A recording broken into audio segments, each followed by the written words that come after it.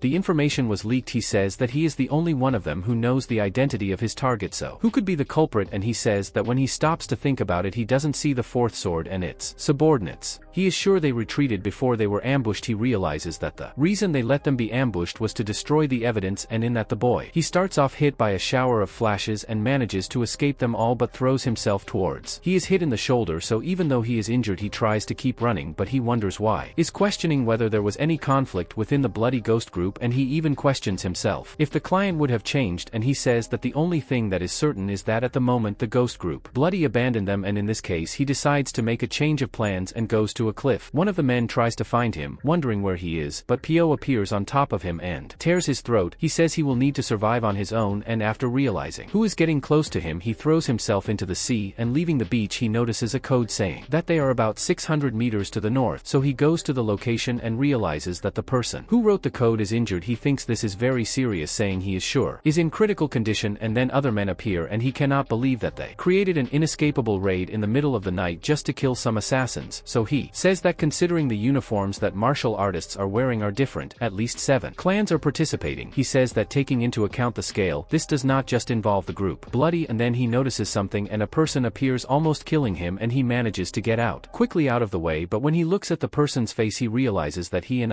she realizes that it was him, becoming a little calmer, and when she says that she is happy to live, she starts to faint, and when he holds her head, he hits her head and notices that she is seriously injured, and says that at this rate she is going to die, so he asks where the others are, and she says that almost everyone was killed, so he asks about me and the sound, and she says she doesn't know what happened to them because they all separated. She remembers the moment with them all going to a different place and the girl crying a lot. She says that they stayed and fought until the end to save as many people as possible. Then he starts to feel sad about the situation and lies down. She says she's going to die soon, but Lemon says he knows that, and he asks if she is scared, asking if she doesn't want to live, and the girl says she wants to ask if he can save him but he says he can't, so she says that's why she had given up. She already knew the state her body is in, but she is relieved that she won't die alone, so she asks if he would stay with her until the end, and he says yes. She says that I think in the end, yes, it ended after everything they went through to survive, they will die this way, and she asks who it was because they did something like that to them, and she says she doesn't even know the person who controlled his life. He forced to be crushed by an overwhelming power, and says he hopes that they sit in the same way someday. Deceived and horrified, but then the PU says it's because you account Gunblood, and then Lemon is in doubt, and the boy says that his assassination target was a man called you Gunblood from the Kingshan sect, and he says that someone sent a request to the group to kill or Gunblood from the Kingshan sect. Then he says that as a result they were kidnapped and raised as assassins for 7 years. Then he says that now that they have become useless, they are trying to erase them from their exceptionally elaborate plan. So he says that as long as he is alive he can find out who ruined their lives and will find him to get revenge, even if it's the last thing he does. So the girl says she understands and says that if it's for him she wants him to survive, so she gently touches his face asking what he wanted to call her by her name, so he calls her Lemon, but she says it's her real one name, so he calls him Leseong Min, and the girl thanks him saying she wanted to hear that from him. Then he finally dies, and after seeing it with his own eyes he says he doesn't know who planned it, but he will erase your existence from the face of the earth, so the boy sends you all watch what he is going to do. Then at headquarters the captain finds out that they have set up a raid. Inescapable, it is impossible for them to survive, and the captain says that now that it really happened he realizes the waste, because to think they would have to discard them after spending so much time. Then he says he knew they were disposable pawns but never expected they would be sent to their deaths before they could use them even once, so he's left smiling saying this. And the fourth sword asks if this place is also not in danger. He asks if it's because of the client. He says he doesn't know why, but they chose to destroy the evidence, and he asks if it wouldn't be much more effective for them to eliminate it as well to completely prevent the leak of his secrets. So the captain thinks about it saying it makes sense, but he says that they wouldn't be able to find that place and says that they just need to stay there until the dust. And the fourth sword asks if he really doesn't know who the client is, and he says he can find out whenever you want, but he says it's a limit that shouldn't be crossed, and he says they warned or sent that message, so there is no reason for them to cross the line first. But when he lifts that paper the fourth sword realizes that it is a tracking incense, and says that someone put the incense to track the message, and so they start to be invaded, and several people enter there, and the first sword appears telling everyone to retreat because they cannot have the slightest chance, and so the invaders order their men to kill all those assassins, and citing the commandment not to kill them, they are surrounded, and the captain thinks that the fourth sword was right, and he calls him to back off, but he asks where they would go, and he says which is anywhere, but he asks if the fourth sword can't see because they are behind him. He says that since he is the target, why would they leave some escape route, and he says they crossed the limit first. Then he takes out his sword and says he will show them something, but when he goes up he starts ripping off heads, and he says